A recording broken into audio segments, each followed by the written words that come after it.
تاثیر on line کے معزز ناظرین، السلام علیکم ورحمۃ اللہ وبرکاتہ۔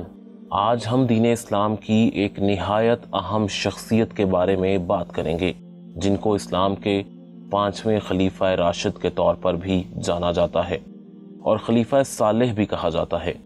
ناظرین، آج ہم بات کریں گے حضرت عمر بن عبدالعزیز کے بارے میں۔ آپ کے والد کون تھے، آپ کی ابتدائی زندگی کیسی گزری، اور آپ کب خلیفہ بنے، اور آپ کو اسلام کے 5ویں خلیفہ کیوں کہا جاتا ہے۔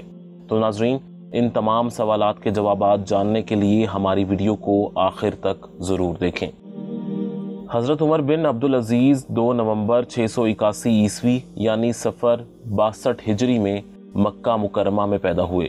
آپ کے والد مصر کے گورنر تھے، جن کا نام عبدالعزیز بن مروان تھا۔ آپ ابتدا ہی سے انتہائی نیک سیرت اور پاکیزہ شخصیت کے مالک تھے۔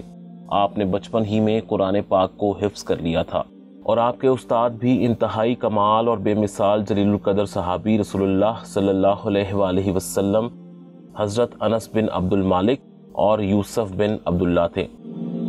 حضرت عمر کے والد عبدالعزیز بن مروان نے 21 سال تک اپنی وفات تک مصر کی حکمرانی کی، اور تاریخ اسلام میں اتنی طویل مدت کسی کو نصیب نہ ہوئی۔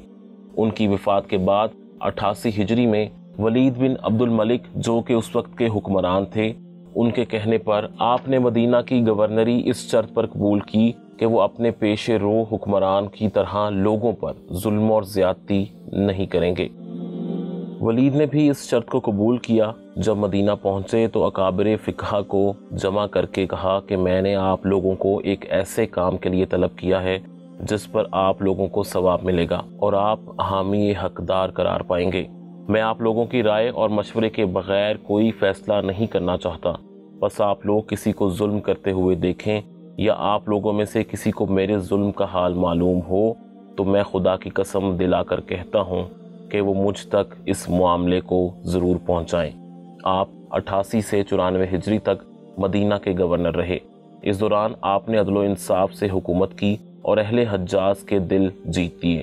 آپ نے اپنے دور میں مسجد نبوی تعمیر کی، اور یہ آپ کے زمانہ گورنری کا شاندار کارنامہ ہے۔ 94 ہجری میں ولید بن ملک نے انہیں مدینہ کی گورنری سے علیحدہ کر دیا، اور کچھ عرصہ بعد ولید کی وفات ہو گئی اور سلیمان بن بلق حکمران بن گئے، جو کہ حضرت عمر بن عبدالعزیز کی شخصیت سے بے حد متاثر تھے۔ 99 ہجری میں وابق کے مقام پر سلیمان بن عبد الملک شدید بیمار ہو گئے اور زندگی کی کوئی امید باقی نہ رہی، تو اپنے وزیر رجا بن ہیوا کو بلا کر اپنے جانشین کے بارے میں رائے لی۔ سلیمان نے رجا کے مشورے کے مطابق عمر بن عبدالعزیز کو اپنا جانشین مقرر کر کے ایک وصیت نامہ لکھا اور مہر بند کر کے کعب بن جابر کے حوالے کیا کہ وہ اس وصیت نامے پر بنو امیہ سے اپنی زندگی میں ہی بیعت لے لیں، کیونکہ سلیمان کو بنو امیہ کی طرف سے خطرہ لاحق تھا۔ اس دوران خلیفہ کی موت واقع ہو گئی۔ رضا کو خدشہ تھا کہ بنو امیہ آسانی سے عمر بن عبدالعزیز کی خلافت قبول نہیں کریں گے، اس لیے کچھ دیر کے لیے سلیمان کی موت چھپائے رکھا اور وابق کی جامع مسجد میں بنو امیہ کے لوگوں کو جمع کر کے دوبارہ بیعت لے لی۔ اس کے بعد وصیت نامہ کھول کر پڑھا تو سب حیران ہو گئے، مگر چونکہ وہ سب اس پر بیعت کر چکے تھے تو انہیں فیصلہ قبول کرنا ہی تھا، اور ایسے ہی عمر بن عبدالعزیز خلافت بنو امیہ کے 8ویں خلیفہ بنے، اور خلیفہ بننے کے بعد آپ نے بہت سے پانی کے کنویں کھدوائے، اور آپ نے اپنے دور میں علم کی اشاعت پر خصوصی توجہ دی اور بہت سی اہم تعمیرات کروائیں، اور لوگوں کو یوں محسوس ہونے لگا کہ خلفائے راشدہ کا سنہری دور واپس آ گیا ہے۔ کہا جاتا ہے کہ بنو امیہ کی حکومت کے 92 سالہ دور میں حضرت عمر بن عبدالعزیز کی خلافت کے 2.5 سال تاریکی میں روشنی کی حیثیت رکھتے ہیں۔ آپ کا زمانہ خلافت حضرت ابوبکر صدیق رضی اللہ عنہ کی طرح بہت ہی مختصر تھا، لیکن جس طرح حضرت ابوبکر صدیق رضی اللہ عنہ کی خلافت کا عرصہ بہت اہم تھا، ٹھیک اسی طرح عمر بن عبدالعزیز کی خلافت کا زمانہ بھی عالم اسلام کے لیے قیمتی زمانہ تھا۔ حضرت عمر بن عبدالعزیز کا سب سے بڑا کارنامہ یہ ہے کہ وہ خلافت اسلامیہ کو خلافت راشدہ کے نمونے پر قائم کر کے عہد صدیقی اور عہد فاروقی کو دنیا میں پھر واپس لے آئے تھے۔ انہوں نے اپنے دور خلافت میں مسلمانوں کے شہروں میں شراب لانے پر پابندی لگا دی، تاکہ کوئی بھی چھپ کر شراب نہ پی سکے۔ چھوٹے بڑے کے امتیازات اور حکمرانوں کے ظلم و ستم کو ختم کر کے آپ نے خلافت راشدہ کے نقش قدم پر چل کر اسلام کا نظام عدل دوبارہ قائم کیا۔